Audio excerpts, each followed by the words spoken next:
Assalamualaikum warahmatullahi wabarakatuh. Perkenalkan, nama saya Khairini Syaful dengan NIM 22018040, berasal dari Prodi Pendidikan Bahasa Inggris, Fakultas Bahasa dan Seni, Universitas Negeri Padang. Nah, pada kesempatan kali ini, dalam rangka tugas akhir observasi mata kuliah Psikologi Pendidikan, saya akan mewawancarai guru hebat, guru favorit saya, yaitu Ibu Santi. Nah, saat ini saya sedang bersama dengan Ibu Santi, yang mana dengan nama panjang Ibu Santi Adrianti, biasa kita panggil Ibu Santi. Tempat dan tanggal lahirnya di Padang Panjang, tanggal 10 Juli 1989. Sekarang Ibu Santi tinggal di Kelurahan Kampung Manggis, Padang Panjang.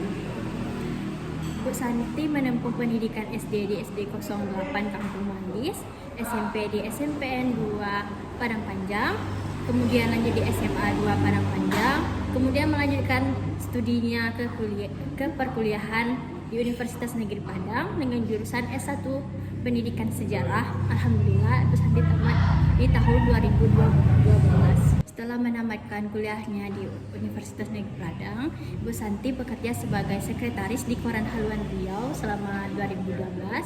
Kemudian dari tahun 2013 sampai 2017, Ibu Santi bekerja sebagai admin di perusahaan Suzuki Finance.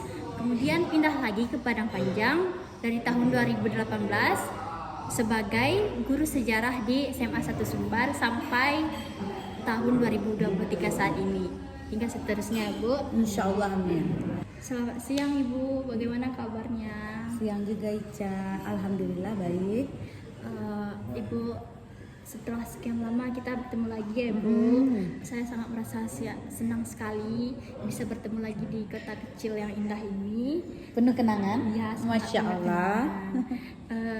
Pada siang hari ini saya sangat merasa antusias untuk mendapatkan wawasan yang lebih luas lagi tentang pendekatan pengajaran dan bagaimana Ibu mengimplementasikan konsep-konsep psikologi pendidikan di dalam kelas Ibu. Sebelum kita mulai, saya akan berbagi pengalaman ketika saya belajar dengan Ibu Santi semasa saya di SMA Negeri 1 Sumatera Barat kemarin. Ibu Santi merupakan guru sejarah saya dari kelas 10 sampai kelas 12, yang mana Ibu Santi memegang mata pelajaran sejarah dan sejarah peminatan.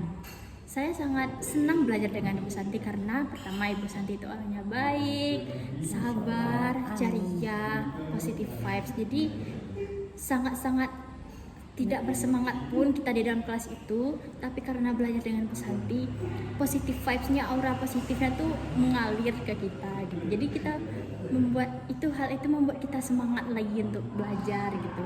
Kemudian belajar dengan Ibu Santi itu tidak rasa membosankan, walaupun sebagian siswa banyak yang menganggap kalau sejarah itu sangat membosankan, apalagi kalau sudah belajar tentang perang dunia gitu, perang Indonesia gitu kan, Kerajaan. ya kerajaan, Pikantropus. Tapi menurut saya, karena Ibu Santi yang mengajar, sejarah tuh menjadi pembelajaran yang menyenangkan. Bahkan saya nanti karena Ibu Santi memiliki banyak metode belajar yang bervariasi, sehingga tidak membuat pembelajaran itu membosankan. Contohnya, saya masih ingat waktu ulangan harian dulu, biasanya siswa kan takut untuk ulangan harian. Di tempat duduknya dipisahkan, terus dikasih kertas soalnya, terus dikerjakan. Tapi dengan Ibu Santi, Ibu tuh membuat ulangan harian itu menyenangkan mungkin, tidak menegangkan. Contoh yang Ibu berikan seperti ini. Kursi dipisahkan menjadi beberapa bagian. Nah, dari kursi tersebut dikasih gambar. Setelah itu kita sebagai anak muridnya bakal gantian nih di setiap kursi dan meja itu melihat gimana sih soal yang dikasih itu seperti gambar. Jadi dari gambar itu kita menjelaskan apa yang ada di dalam kertas tersebut tentang pembelajaran yang telah kita pelajari. Jadi itu merupakan sebuah cara ulangan harian yang berbeda dari guru yang lainnya. Saya sangat suka pembelajaran seperti Masya itu. Allah, masih Tidak ingat. membosankan. Iya, masih ingat, tidak membosankan. Dan itu seperti aduh asik banget kayak main game gitu. Seperti games. Ya. Nah, itu merupakan metode pembelajaran Ibu ketika saya masih SMA, yang mana itu sudah 2 tahun berlalu. Untuk sekarang, bagaimana sih pembelajaran Ibu yang diterapkan kepada adik-adik? Tentu sudah berbeda kan, sudah 2 tahun berlalu gitu.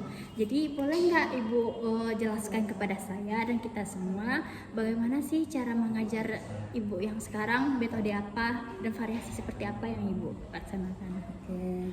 Terima kasih pertanyaannya Ica. Pertanyaannya sangat-sangat menarik karena metode yang harus kita apapun bentuk metode, apapun bentuk strategi dalam pembelajaran, yang paling terpenting adalah kita harus bisa membaca bagaimana situasi murid. Apapun yang kita buat itu harus tergantung dengan kebutuhan murid. Nah, kebetulan Ica itu tamatnya udah berapa tahun? Udah 2 tahun. Udah 2 tahun ya. Jadi itu Ica adalah kurikulum 2013. Ya. Nah, sekarang itu kita di sekolah kita juga sudah 2 tahun, yaitu kurikulum Merdeka. Nah, di dalam pembelajaran kurikulum Merdeka itu perbedaannya dengan kurikulum yang lama adalah kita harus menerapkan namanya pembelajaran berdiferensiasi. Ica sudah mengerti dengan pembelajaran berdiferensiasi? Belum. Nah, itu sangat penting sekali kita pahami bahwasanya dalam pembelajaran yang kita pahami di kurikulum Merdeka, yaitu pembelajaran berdiferensiasi, pembelajaran yang disesuaikan dengan kebutuhan murid. Bagaimana kita melihat kebutuhan murid? Yang pertama yang kita lihat, ini yang pertama Ibu pelajari dari kata berdiferensiasi itu pernah mendapat pelatihan. Jadi kita memberi kategori kepada siswa itu berdasarkan gaya belajar. Yang pertama, ada anak yang menyukai gaya belajar audiovisual, ada anak yang menyukai gaya belajar visual, dan ada anak yang belajarnya kinestetik. Ya. Nah, Ica sudah menemukan ketiganya? Ya. Sudah mengerti? Sudah. Nah, jadi sebelum melakukan pembelajaran tuh kita harus tahu dulu kan, bagaimana sih gaya belajar anak, berapa persen dalam satu kelas ini anak yang kinestetik, anak yang audiovisual, anak yang visual. Nah, baru nanti kita akan membuat metode dan strategi yang sesuai. Nah, strategi itu bagaimana caranya kita memasukkannya? Intinya kita harus pahami dulu apa itu pembelajaran, harus kita pahami dulu materi. Setelah kita tahu materi ini sesuainya dengan metode apa, jadi sesuai dengan materinya. Nah, Ibu, berdasarkan dari penjelasan Ibu Ya. sebentar ini tentang berdiferensiasi, langkah pertama sebelum Ibu mulai pelajaran, apa saja persiapan yang Ibu lakukan agar proses belajar mengajar terlaksanakan dengan baik? Yang paling pertama itu kita sebagai guru, sebelum kita menemui murid, maka kita harus cek dulu. Nah, saya nih masuknya di kelas berapa? Karena kebetulan kita itu mana tahu cuma guru satu-satunya di sekolah tersebut. Jadi kita memegang 3 kelas. Ada kelas 1, kelas 2, dan kelas 3. Pasti materinya berbeda. Ada yang sejarah Indonesia, ada juga yang sejarah peminatan. Jadi kita harus cek dulu kita sebelum masuk, ini masuk ke kelas berapa. Setelah kita cek itu masuknya di kelas berapa, kita sebelum masuk sudah mengetahui bagaimana kondisi dari kelas tersebut. Karena setiap kelas itu akan berbeda-beda. Jenis anaknya, perilaku anaknya, semangat anaknya, gaya belajar anak, semuanya. Iklim di dalam itu akan berbeda-beda. Jadi setelah kita memahami itu, bagaimana kondisi anak, yang paling penting adalah kita sendiri sebagai seorang guru harus kuatkan mental. Terus kuat dengan cara apa? Ya kita harus menguasai materi dulu. Setelah kita bisa menguasai materi, maka kita harus mengkaitkan bagaimana materi yang ada ini sesuai dengan tujuan pembelajaran. Bagaimana pembelajaran itu bisa tercapai atau tidaknya, kita akan lihatnya dari tujuannya. Nah, untuk mencapai tujuan akhir ini, maka kita harus ada manajemen di dalam administrasi kita. Bahwasanya ketika kita punya materi, misalnya materi saya adalah tentang kerajaan. Nah, apalagi kerajaan Hindu Buddha. Alhamdulillah, itu materinya sangat membuat anak-anak mengantuk. Karena banyak sekali, ada 15 kerajaan yang akan dipelajari anak-anak. Nah, di situ kita sebagai seorang guru harus membuat strategi.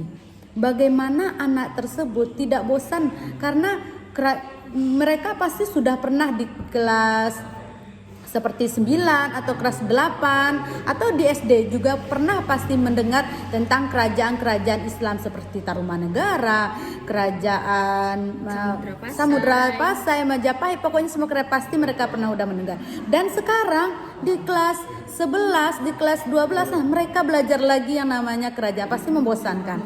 Jadi itu kita sebagai seorang guru harus bisa merancang bagaimana pembelajaran ini mereka ingat kembali. Terus mereka bisa senang dengan pembelajaran tersebut. Itulah yang harus kita rancang. Nah, tadi Ibu kan menyinggung tentang kerajaan. Strategi dan metode apa sih yang Ibu gunakan agar pembelajaran itu berlangsung dengan baik dan tidak membosankan? Nah, jadi biar materi tersebut lebih bersemangat, terus biar anak-anak itu lebih suka lagi. Makanya biasanya, Ica masih ingat nggak pernah Ibu kasih tugas buat peta. Nah disuruh, nanti kita suruh silakan anak-anak itu kita bisa kolaborasi dengan guru geografi, yaitu anak-anak kita suruh untuk membuat peta. Nah, dari peta yang telah dibuatkan, ya, apalagi peta Jawa, itu di dalam Jawa itu sangat banyak sekali kerajaan yang bisa mereka tempati. Jadi kita suruh mereka membuat peta Nusantara. Kemudian anak-anak disuruh, nah yang pertama kerajaan Samudra Pasai misalnya, di mana letak kerajaan Samudra Pasai, itu akan membuat mereka menyenangkan untuk mengetahui di mana letak kerajaan tersebut. Nah, jadi setelah mereka tahu di mana letaknya, jadi kita akan nanti disuruh, itu kerajaan tersebut bagaimana corak ekonominya, corak kehidupannya. Nah, jadi mereka disuruh dulu bikin peta, jadi biar tidak membosankan. Untuk mendukung strategi dan metode yang Ibu jelaskan barusan, media apa yang Ibu gunakan agar hal tersebut bisa tercapai? Nah, kalau media yang kita gunakan itu tergantung. Kalau misalnya seperti yang tadi itu kita mengarahkan anak-anak untuk membuat peta, jadi kita harus punya atlas. Atau kalau seandainya atlasnya tidak punya, biasanya di sekolah kita punya internet. Kita suruh anak-anak cari di Google bagaimana gambar peta dari Nusantara. Kemudian juga kalau seandainya kita nih, nah ini paling seru nih kalau perang apalagi perang dunia. Kalau perang dunia itu akan banyak kita temui bermacam-macam bendera. Jadi nanti saya akan suruh anak-anak untuk mencari bagaimana warna-warna bendera seperti yang negara-negara yang terlibat dalam perang dunia pertama. Seperti Amerika, itu akan dicari bagaimana bentuk benderanya. Kemudian nanti kita akan buat miniaturnya. Jadi itu lebih kepada anak yang membuat media. Nah, kalau kita sebagai guru, kita juga boleh membuat media seperti kita membuat PowerPoint agar anak-anak bisa lebih paham nanti dalam penguatan dan penguasaan materi. Nah, jadi bisa disimpulkan strategi dan metode yang Ibu lakukan itu berdasarkan topik apa yang akan dipelajari di kelas berikutnya. Betul. Nah, jadi Bu, metodenya udah ada nih, strateginya pun juga, media pun udah siap. Nah, jadi bagaimana langkah-langkah pembelajaran yang Ibu terapkan setelah persiapan sudah matang? Jadi kita sudah punya materi. Kita yang penting sudah punya apa tadi? Sudah punya materinya, kita sudah tahu strateginya, metodenya, media. Nah, kita masuk ke kelas. Ketika kita masuk ke kelas, paling utama itu adalah masuk salam. Ya, oke. Setelah kita ucap salam, kemudian jangan lupa absensi siswa. Tidak boleh seorang guru masuk ke kelas tidak tahu bahwa anaknya itu tidak ada. Jadi harus diabsen anak tersebut. Kalau seandainya ada yang sakit, mari kita doakan bersama-sama, mudah-mudahan dia cepat sembuh dan siswa tersebut bisa berkumpul kembali bersama kita. Nah, jadi kita harus absen, itu penting sekali. Assalamualaikum warahmatullahi wabarakatuh. Waalaikumsalam warahmatullahi wabarakatuh. Bagaimana kabarnya hari ini? Semangat!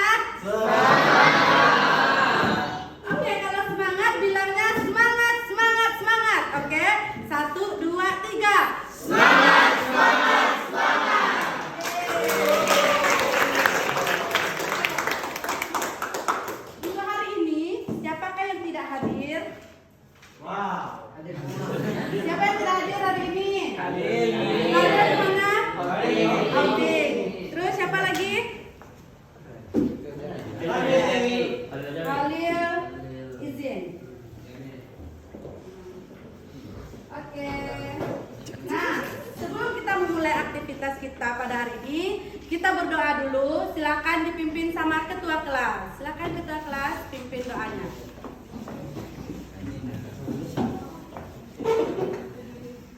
Istai.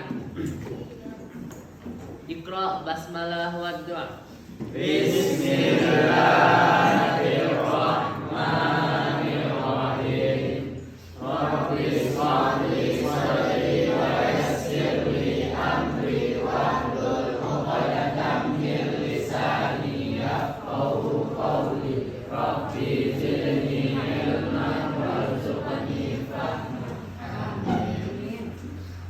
Nah, setelah kita mengambil absen siswa, yang kita lakukan yang kedua adalah memberi motivasi. Nah, kita memotivasi anak tentang materi yang akan kita bahas hari ini dengan cara kita memberikan pertanyaan tematik untuk anak-anak, bagaimana melihat bagaimana kesiapan anak tersebut terhadap materi yang akan kita ajarkan. Apakah siswa tersebut mempunyai pemahaman yang tinggi terhadap materi tersebut, atau sedang, atau bahkan tidak punya pemahaman dasar tentang apa yang akan kita ajarkan. Anak-anak itu semuanya, apakah pernah kalian memperhatikan gambar tokoh yang ada di uang yang pernah kalian pegang? Pernah? Ini siapa tokohnya? Imam Bonjol. Ini siapa? Ini pernah nggak jajan pakai duit ini? Nggak pernah. Yalah, Mimi itu belum pernah karena ini uangnya dikeluarkan pada tahun 1987. Jadi kalian belum lahir, ibu pun belum lahir. Jadi ini tokohnya adalah Sisinga Maharaja. Ini siapa tahu? Pangeran Antasari. Ini siapa yang tahu? Siapa yang tahu? Siapa yang tahu? Silakan dulu ditengok duitnya. Ada nggak punya duit ini? Nggak ada. Ayo, siapa yang tahu? Ayo, siapa yang tahu? Kalau ini tahu nggak siapa? Fatimura. Nah, ini perangko. Kalian tahu nggak perangko? Tahu? Anak sama lo tahu perangko? Tahu. Apa itu perangko? Pintar. Ternyata kalian tahu perangko. Nah, ini adalah Sultan Agung. Oke, terima kasih. Selanjutnya biasanya saya untuk memulai pembelajaran, saya akan memberikan anak-anak video karena kita kan di sekolah alhamdulillah dapat fasilitas juga Infocus. Jadi kita bisa memberikan video tentang materi yang akan kita bahas. Nah, setelah kita memberikan video, kemudian anak akan dibagi menjadi beberapa kelompok. Biasanya saya akan membagi maksimal dalam satu kelas itu cuma 6 kelompok. Nah, pembagian kelompok tersebut beraneka ragam. Itu terserah mau jenisnya seperti apa. Kalau yang pernah saya lakukan seperti yang pernah saya sharing juga sama Ica tentang warna kesukaan. Jadi saya akan membagi anak tersebut berdasarkan warna kesukaannya. Ada yang suka warna pink, ada yang suka warna ungu, ada yang suka warna hitam. Karena apa? Di dalam suatu warna tersebut mempunyai psikologi tersendiri. Jadi kita menyamakan anak-anak itu berdasarkan bagaimana karakter yang sama terhadap anak tersebut. Nah, itu masuk kepada berdiferensiasi sesuai dengan kebutuhan murid. Jadi saya bagi anak beberapa kelompok. Nah, di dalam kelompok tersebut itu kita akan memberikan suatu masalah. Nah, akan diberikan tugas. Tergantung tugasnya apa nanti. Jadi itu akan dibagikan dalam bentuk di LKPD.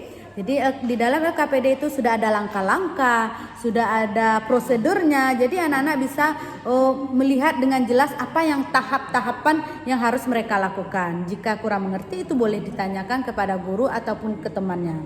Kelompok pada hari ini yaitu kita akan membagi kelompok berdasarkan warna kesukaan. Pada bulan Juli 2014, Pengadilan Kriminal Internasional Pidana memerintahkan Belanda untuk memberi kompensasi kepada lebih dari 300 keluarga korban kebakaran Srebrenica. Pengadilan pihak Belanda menegaskan bahwa pasukan penjaga perdamaian Belanda seharusnya mengetahui bahwa mereka akan dibunuh. setelah anak-anak kita bagi ke dalam beberapa kelompok, maka mereka akan berdiskusi di dalam kelompok mereka masing-masing.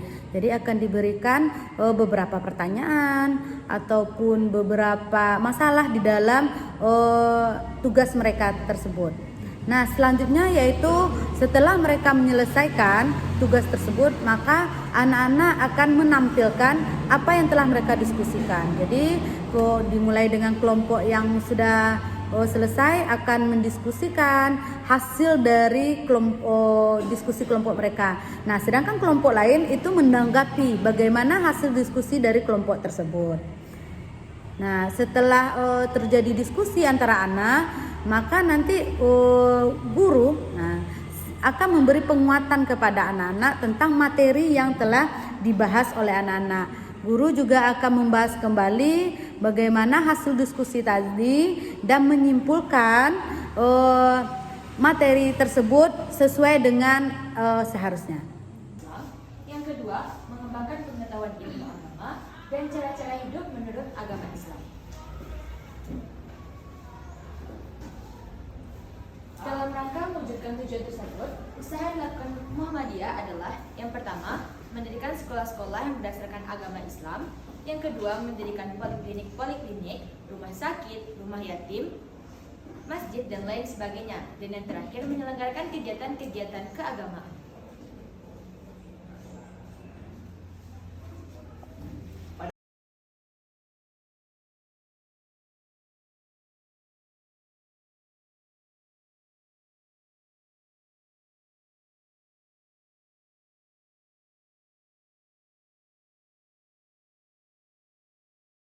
Setelah disimpulkan pembelajaran, jadi yang paling penting yaitu refleksi. Nah, itu jangan sampai lupa kita seorang guru untuk refleksi. Refleksi ini ada refleksi kepada anak, ada refleksi kita sendiri nantinya seorang guru.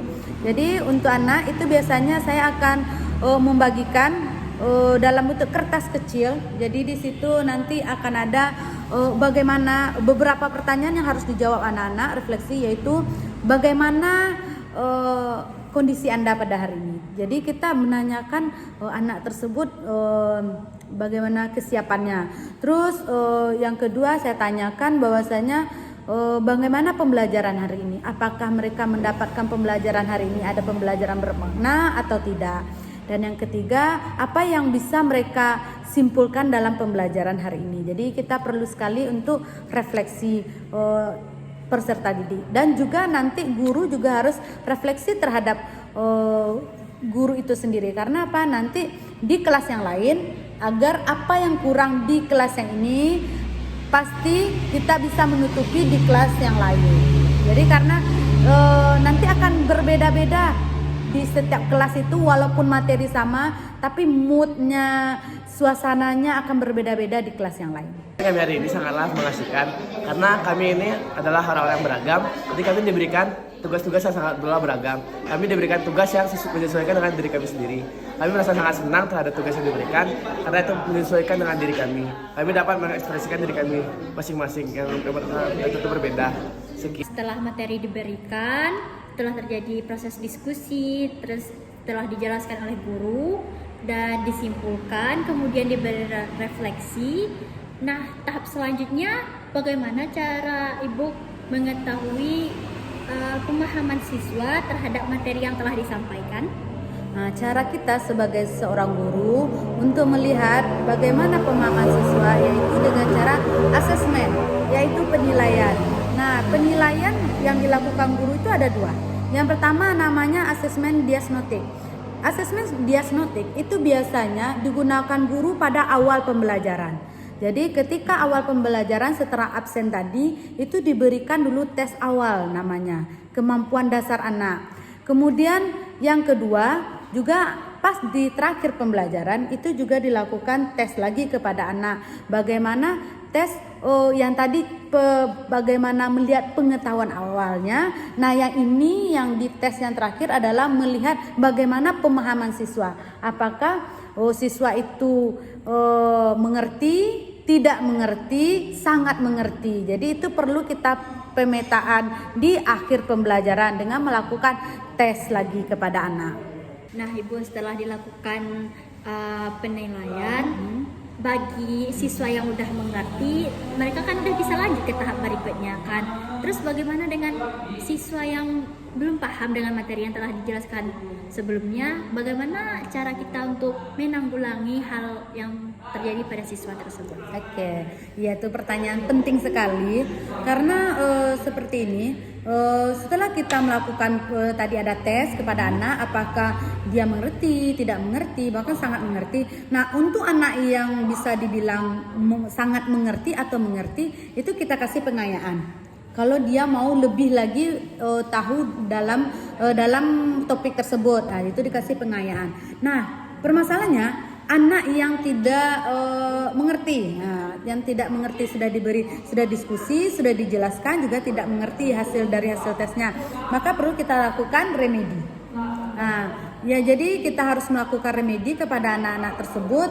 Nah, itu kita lihat indikatornya bagian mana yang dia tidak mengerti. Karena kita misalnya punya sekitar 3 indikator, ternyata dia cuma 1 indikator yang mengerti, yang 2 indikator ini tidak mengerti, maka itu akan diremedikan untuk 2 indikator tersebut. Jadi bagi yang belum paham kita tidak bisa meninggalkannya. Tidak, kita harus remedi. Menolong dia supaya siswa tersebut paham dengan apa yang seharusnya dipelajari pada indikator ini. Jadi harus ada remedi untuk anak tersebut. Nah, yang tadi merupakan kan penjelasan tentang langkah-langkah pembelajaran ya, Bu. Iya. Kalau suasana di kelas kan setiap siswa memiliki karakteristik dan cara belajar yang berbeda-beda. Ada yang visual, audiovisual, ada yang kinestetik. Nah, bagaimana cara Ibu menghadapi peserta didik yang memiliki gaya belajar yang beragam? Nah, cara kita menghadapi. Nah, jadi seperti yang sudah dibahas tadi, anak-anak kita itu akan terbagi ada beberapa gaya belajar. Nah, kalau untuk gaya belajar seperti visual, audiovisual itu bisa kita gabung.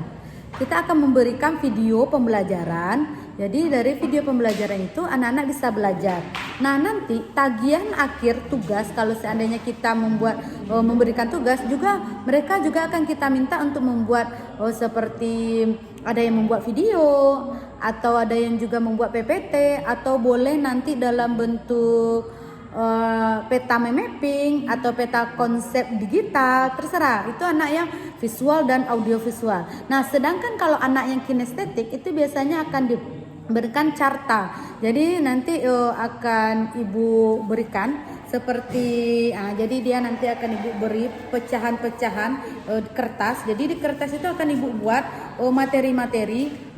Nanti mereka akan mengambil materi-materi di situ, menggabungkan, kemudian merapikan, lalu akan ditempelkannya di kertas atau di dinding-dinding sekolah seperti misalnya di belakang. Jadi mereka akan lebih suka bergerak-gerak gitu. Jadi mereka akan mencari dinding atau apa untuk menyusun carta-carta tersebut. Oh iya, untuk kinestetik ini sudah Ibu terapkan kan kepada kami. Iya. Yang ujian ulangan harian, yang berpindah-pindah tempat. Ya, ada lagi yang tugasnya nanti itu kita tempel di gunting-gunting kertas. Itu ada materi nanti ditempel di kertas, mereka disusun. Nah, ada seperti itu juga nanti. Jadi seperti itu salah satu cara kita, strategi kita untuk melihat bagaimana gaya belajar murid. Orang banyak yang bilang kinestetik itu kayak meresahkan, kayak gak bisa diam, cuman ganggu kelas aja. Tapi ternyata pembelajaran untuk kinestetik ini jauh menyenangkan ya, Bu. Soalnya kan dia banyak gerak, jadi kita mempunyai banyak ruang untuk belajar. Jadi kreativitas kita terasah. Iya, jadi dia nggak bosan. Biasanya kan kita disuruh bosan duduk di meja sendiri. Ini dia boleh mau tempel di mana, mau kerjakan di mana, mau duduk di lantai, terserah. Yang penting mereka bisa menyelesaikan apa yang sudah diberi tanggung jawab kepada mereka. Jadi yang Sultan Badruddin II.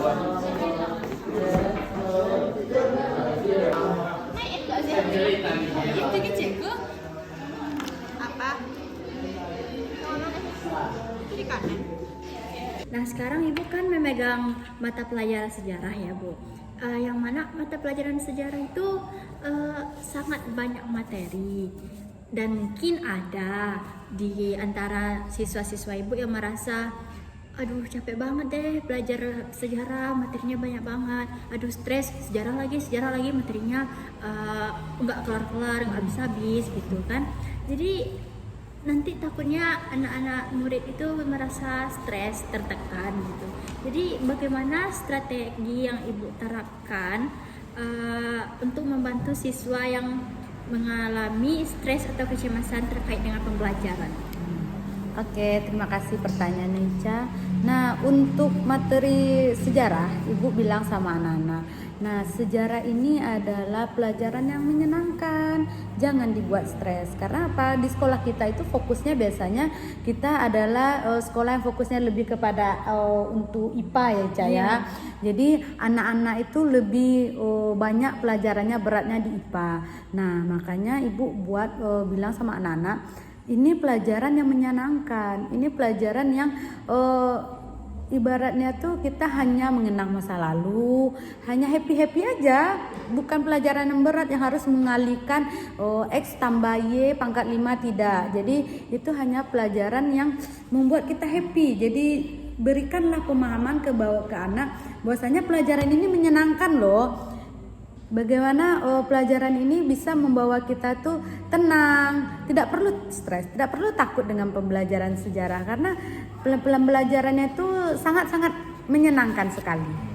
Berarti itu tergantung mindset kita masing-masing ya Bu. Yang berarti yang ada yang mindsetnya bilang sejarah ini susah, berarti kita harus memberikan tekanan yang positif kepada siswa tersebut, bilang kalau sejarah ini nggak serumit itu kok, mudah, kita tuh cuma membahas cerita masa lampau aja gitu. Jadi kita perbaiki mindset kepada setiap siswa. Betul sekali. Jadi salah satu caranya, yang satu lagi yaitu kita harus menanamkan konsep kebenaran terhadap siswa. Nah, contohnya ketika kita belajar tentang penjajahan Belanda misalnya, pasti pernah mereka mendengar, apa Anda pernah mendengar Indonesia pernah dijajah 350 tahun? Ya, pasti mereka akan bertanya. Kita tanya, apakah menurut mereka betul 350 tahun? Dari mana bukti 350 tahun? Apakah kalian tidak ditipu? Nah, jadi kita harus memberikan pertanyaan yang membuat mereka, oh iya benar nggak ya 350 tahun Belanda menjajah kita? Buktinya apa? Kok bisa dibilang begitu? Nah, jadi kita harus bisa memberikan penekanan bahwasanya semua yang mereka dengar itu tidak selalu betul. Jadi itulah guna kita belajar sejarah, bahwasanya kita harus paham apakah benar kita dijajah 350 tahun. Itu salah, kita tidak pernah dijajah sama Belanda 350 tahun. Barulah kita akan memberikan fakta-fakta. Nah, inilah faktanya, bukan 350 tahun. Nah, ini begini. Lalu agar mereka lebih menarik, baru lebih menarik dan ingin tahu tentang ternyata bukan 350 tahun Belanda menjajah Indonesia. Jadi kita harus mengungkit kebenarannya ya. Yang kita dengar-dengar dari yang lain itu bukan semuanya, nggak selalu semuanya benar ya Kak Bu. Jadi kita menemukan kebenarannya yaitu ketika pelajaran sejarah ini. Jadi kita harus tahu, harus bisa melihat bagaimana konteks yang sekarang gitu. Itu contohnya misalnya sepertinya lagi kan tentang VOC. Tahu nggak VOC? Tahu apa itu VOC? Nah, jadi kita harus tahu bagaimana, siapa tahu perusahaan VOC misalnya seperti itu kan. Kemudian kita harus bilang sama anak-anak, semua kalau kita tanya sama anak, nah mungkin anak cuma dengar aja VOC. Nah, Facebook tahu, perusahaan tahu, YouTube tahu. Terus apa lagi? iPhone tahu, perusahaan. Nah, digabung perusahaan terkaya, 20 perusahaan terkaya yang ada sekarang ini, perusahaan itu uangnya itu sama kekayaannya dengan VOC. Nah, jadi mereka, iya Bu, iya. Jadi kekayaan perusahaan 20 perusahaan terkaya di dunia itu sekarang ini omsetnya sama VOC ketika di Indonesia. Bayangkanlah itu harta kekayaan VOC yang diambil dari Indonesia. Nah, jadi kita harus bisa memberikan pancingan-pancingan pertanyaan agar anak-anak itu bisa, oh ternyata begitu ya. Jadi anak-anak itu bisa mengerti dan tahu apa yang mana yang lebih benarnya untuk sekarang ini. Jadi anak-anak kita biar tidak bisa ditipu sama berita-berita hoax. Nah, Ibu, pertanyaan terakhir ini, Ibu tahu kan kalau yang menyenangi Ibu tuh bukan cuma Ica sendiri, Ibu tuh banyak disenangi oleh banyak siswa loh, Bu. Jadi Ica mau tahu dong, Bu, apa aja tips dan trik agar menjadi guru yang baik dan banyak disenangi oleh siswa seperti Ibu? Yang pertama, untuk supaya kita itu disenangi sama murid, yang paling utama tuh adalah kita itu tahu tempatnya. Maksudnya tahu tempatnya adalah tahu waktunya marah, tahu waktunya kita harus dekat, tahu waktunya kita itu harus sabar, dan tahu bagaimana cara kita mengelola mereka. Karena kalau seandainya kita tidak tahu cara mengelola mereka, karena anak-anak ini dia ada yang lagi mood belajar, ada yang kadang tidak mood lagi belajar, atau lagi sedang ada masalah, atau memang lagi bersemangat belajar. Jadi kita harus lihat bagaimana suasana kelas tersebut pada kita masuk. Jadi itu kita seorang guru pasti mempunyai insting yang kuat terhadap kelas yang akan kita masuk tersebut. Oh, ini kelasnya bisa nih diajak serius untuk belajar sekarang. Pas kita masuk, kita sudah buat nih program bahwasanya ini disuruh anak ini. Ternyata anak-anak ini habis olahraga, letih, pusing, dan kita lihat suasananya tidak mungkin untuk diajak serius, maka kita harus ganti planning lagi. Oh, ini anak-anak nggak bisa diajak berserius. Ini harus ada, kita punya planning selanjutnya untuk bagaimana supaya anak-anak itu bisa mengerti nanti apa yang kita ajarkan. Jadi kita sebagai guru harus bisa, sangat-sangat harus bisa melihat situasi, kondisi, keadaan, dan dimana waktunya kita harus marah nanti, dimana nanti kita harus menjadi teman untuk mereka. Atau biasanya kalau saya seandainya dia lagi ngantuk, yuk kumpul sini, ngapain kita, Bu? Foto dulu. Kalau disuruh foto langsung yang ngantuk langsung berdiri. Langsung gini, rapi-rapi foto. Nah, selesai foto lagi, Bu. Ada, baru kita ajak mereka belajar. Jadi itu akan menghilangkan ngantuk dan jenuh bagi dia. Nanti kita kirim fotonya pasti mereka happy. Karena di sekolah saya kebetulan anak-anak kami nggak punya HP. Jadi ketika ibunya ngajak foto, mereka bahagia. Jadi semangat lagi. Jadi kita harus bisa memahami anak kita. Wah, Ibu asik banget ya belajar sama Ibu tuh. Saya jadi pengen balik lagi ke SMA, pengen belajar lagi sama Ibu. Gimana lah, saya gak mungkin kan turun lagi ke SMA sampai melanjutin kuliah gitu. Oke, untuk hari ini pertemuan kita sangat berharga ya, sangat berarti. Ibu telah memberikan banyak sekali wawasan sehingga saya mengerti kenapa Ibu menjadi guru yang banyak disenangi oleh murid-murid. Amin. Saya berharap suatu saat ketika saya sudah menjadi guru, saya juga bisa menjadi guru favorit seperti Ibu yang banyak mengayomi siswanya untuk lebih semangat belajar lagi gitu. Jadi tidak, aduh anaknya lagi capek, udah biarin aja gitu, nggak peduli sama sekali sama muridnya, tapi guru yang mengajak siswanya untuk lebih semangat lagi. Dari pertemuan kita yang sangat singkat ini, meskipun singkat tapi ilmunya sangat banyak ya. Semoga apapun pembelajaran yang Ibu berikan kepada saya dan kita semua pada siang hari ini, semoga menjadi berkah, bermanfaat bagi kita semua, terutama untuk saya. Ibu, terima kasih ya Bu sudah meluangkan waktunya untuk saya wawancarai. Senang sekali rasanya bisa bertemu Ibu kembali. Semoga kita bertemu lagi di video pembelajaran selanjutnya tentang seputar pembelajaran, seputar ruang lingkup bagaimana menjadi guru agar kita menjadi guru yang baik kelak ya kan. Ibu terima kasih banyak ya Bu. Sama-sama Ica. Sekian video dari saya. Jika ada salah dan janggal mohon dimaafkan. Wabillahi taufiq wal hidayah. Assalamualaikum warahmatullahi wabarakatuh. Waalaikumsalam warahmatullahi wabarakatuh.